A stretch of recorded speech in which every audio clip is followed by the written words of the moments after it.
Good evening. A long year has passed since enemies attacked our country. We've seen the images so many times they are seared on our souls.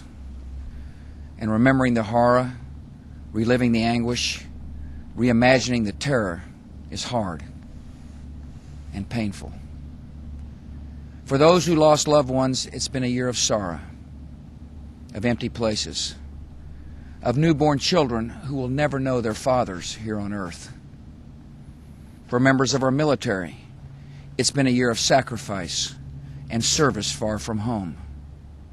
For all Americans, it has been a year of adjustment, of coming to terms with the difficult knowledge that our nation has determined enemies and that we are not invulnerable to their attacks.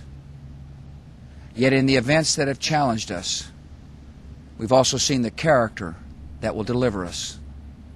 We've seen the greatness of America in airline passengers who defied their hijackers and ran a plane into the ground to spare the lives of others. We've seen the greatness of America in rescuers who rushed up flights of stairs toward peril. And we continue to see the greatness of America in the care and compassion our citizens show to each other. September the 11th, 2001 will always be a fixed point in the life of America. The loss of so many lives left us to examine our own. Each of us was reminded that we are here only for a time. And these counted days should be filled with things that last and matter.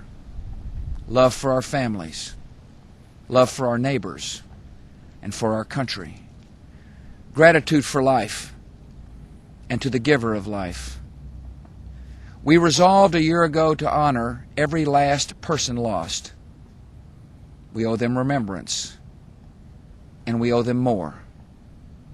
We owe them and their children and our own the most enduring monument we can build, a world of liberty and security made possible by the way America leads and by the way Americans lead our lives. The attack on our nation was also an attack on the ideals that make us a nation.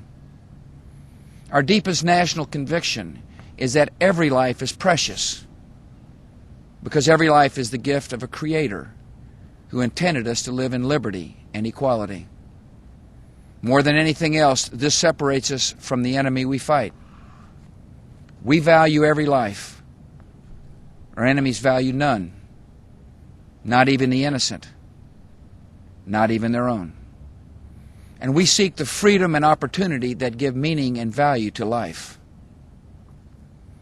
There is a line in our time, and in every time, between those who believe that all men are created equal and those who believe that some men and women and children are expendable in the pursuit of power. There is a line in our time and in every time between the defenders of human liberty and those who seek to master the minds and souls of others. Our generation has now heard history's call, and we will answer it. America has entered a great struggle that tests our strength and even more our resolve. Our nation is patient and steadfast. We continue to pursue the terrorists in cities and camps and caves across the earth. We are joined by a great coalition of nations to rid the world of terror. And we will not allow any terrorist or tyrant to threaten civilization with weapons of mass murder. Now and in the future, Americans will live as free people, not in fear, and never at the mercy of any foreign plot or power. This nation has defeated tyrants and liberated death camps, raised this lamp of liberty to every captive land. We have no intention of ignoring or appeasing history's latest gang of fanatics trying to murder their way to power.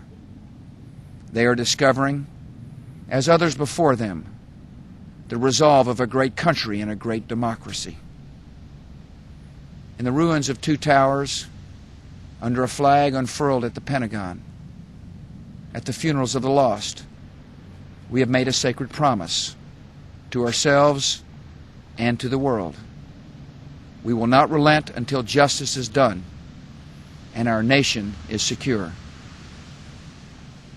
What our enemies have begun, we will finish.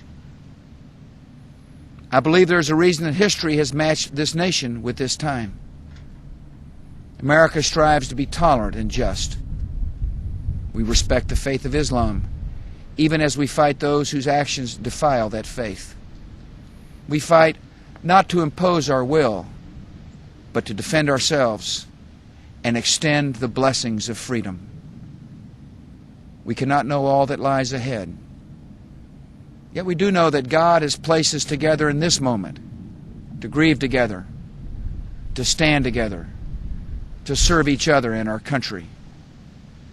And the duty we have been given, defending America and our freedom, is also a privilege we share. We're prepared for this journey. And our prayer tonight is that God will see us through and keep us worthy. Tomorrow is September the 12th. A milestone is passed, and a mission goes on. Be confident. Our country is strong. And our cause is even larger than our country. Ours is the cause of human dignity, freedom guided by conscience, and guarded by peace. This ideal of America is the hope of all mankind. That hope drew millions to this harbor. That hope still lights our way. And the light shines in the darkness, and the darkness will not overcome it. May God bless America.